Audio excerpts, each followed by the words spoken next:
Toby wasn't looking for trouble. He was just a boy, an ordinary boy with an extraordinary curiosity. A boy who loved staring at the stars, dreaming of distant galaxies and the mysteries they held. One night everything changed. His telescope picked up strange lights, lights that danced and flickered in ways he had never seen before. Not the usual twinkling. These lights were moving, forming patterns, intricate and mesmerizing. Patterns that spoke of something not from this world, something beyond human comprehension.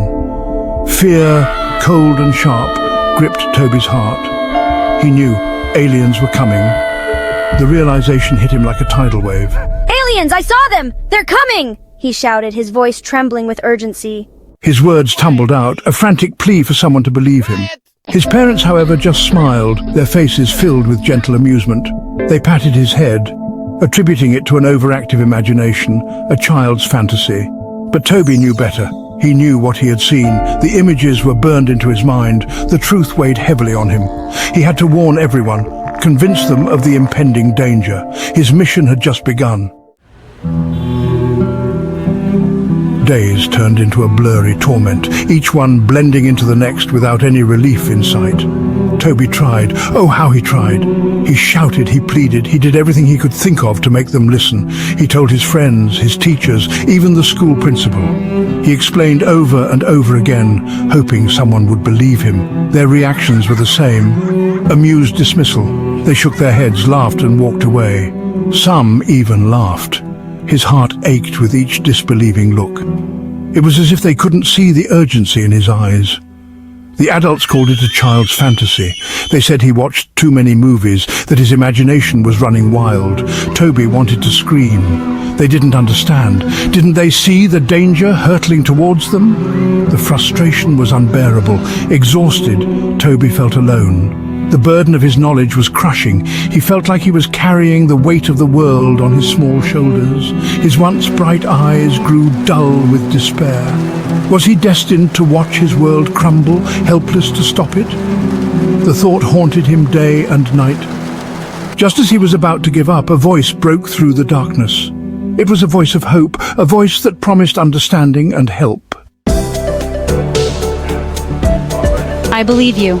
The voice was soft yet firm, carrying a weight of sincerity that was hard to ignore. It belonged to Emily, a quiet girl from his class who rarely spoke up. She had heard him, truly heard him, in a way no one else had. Emily's belief was a lifeline, a beacon in the darkness that surrounded him. She didn't question, didn't scoff, didn't dismiss his fears as mere fantasies. She listened with wide, understanding eyes, absorbing every word he said. For the first time since that night, Toby didn't feel alone. Someone believed. Someone understood. It was a small glimmer of hope in an otherwise bleak reality. Together they scoured the internet, searching for any clues or signs that could validate Toby's experiences. Reports of unusual occurrences surfaced, scattered across various news sites and forums. Objects falling from the sky, unexplained power outages, strange phenomena that couldn't be easily explained. The world was slowly taking notice, but the response was fragmented and slow. But it was too slow. Time was running out, and the urgency of the situation was palpable. Toby knew it wasn't enough. The invasion was close. He could feel it in his bones, a deep, unsettling certainty. He could feel it in his bones, a sense of impending doom that he couldn't shake off. The clock was ticking, and they had to act fast. Then it happened. The sky tore open. Giant ships, just like the ones Toby had seen through his telescope, descended. Panic erupted. Screams filled the air. The world finally understood, but it was too late. As the alien ships cast an ominous shadow upon the earth, Toby grabbed Emily's hand. His heart pounded against his ribs, a frantic drum in the face of the unknown. What would happen now? Would they survive? Could they fight back? The answers remained shrouded in the impending doom, leaving Toby and Emily staring at the horrifying spectacle unfolding.